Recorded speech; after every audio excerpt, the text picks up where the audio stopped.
What is up, everybody? DanDanTheFireman here. We're going to be going over this interstate close call, which, it's not very common, but here's the thing. It can happen to you if it happened to him. So let's watch what happens and how we can hopefully mitigate and make it as safe as possible. Let's jump into it.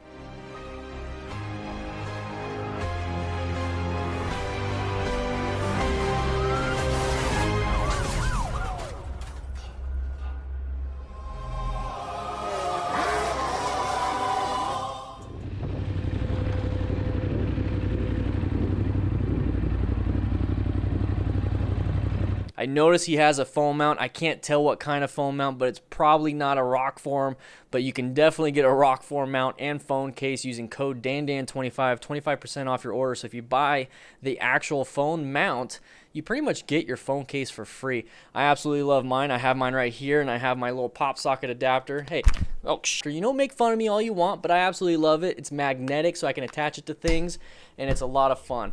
It's like sitting right there, right? Anyways, let's go ahead and jump into this one. So right away, we have the sun to our back. So always think about conditions involved. Okay, can you see very far around this curve? Not really. You got this median here. So is this the best lane positioning for this turn? Think about it, guys. You're out in the mountains. You want to get your best lane position, but then you're also out here. Treat this like the mountain. Don't speed, but treat this like the mountain to where you can get in a good lane position, good vision, okay? So that's the biggest thing. Have good vision. Right here is good vision. So oft more on the outside. Don't go all the way in is the best vision. But also when it comes to vision, why are we so concerned about it? Well, we want to see as far as possible because we're traveling at a high speed. At a high speed, we need more distance, view distance, so we can make reactions. Now, if we're going slow, let's say 5 miles an hour, we don't need a huge vision. We don't need a long distance of riding. So small speed, small vision. Big speed, big vision, okay? So you're starting to follow along here. So if we have to, around these curves, let's go ahead and get smaller speed so we don't need as much vision to react in, okay? So right here, boom, uncommon thing, common situation, you can barely see it, but it's definitely the sides of vehicles, and sides of vehicles should not be on the interstate. So that's what's causing a lot of problems. So now what do we do here? We start rolling off the throttle, we start applying brake pressure, standing the bike up, seeing what's happening, and then navigating around it. And these guys do a great job, okay?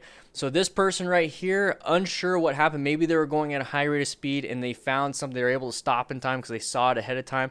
And good thing that they did stop, but you can also still navigate around. So either way, you did a great job, especially with a passenger on the back.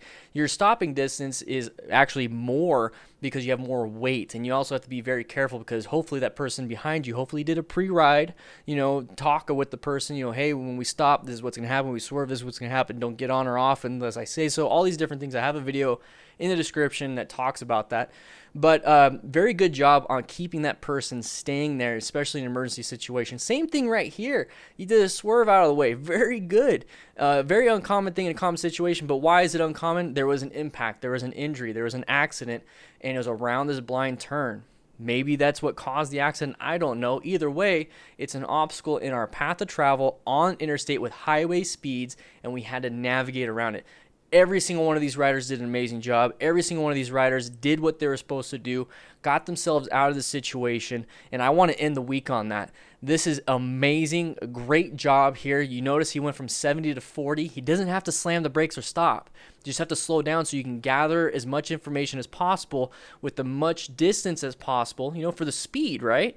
That way you're able to move out of the way, you're able to brake, you're able to stop, you're able to do whatever it is you want to do with all those tools in your toolbox from training in a parking lot. So he did a great job, both of them, all three riders. I don't know if there's a fourth rider back there, but then look at 27 miles an hour. You got plenty of room on the interstate. Go ahead and pick up your speed or turn around and help out if there's injured people in those cars. Part of the Smart Rider principles is the R portion of rescuing other riders.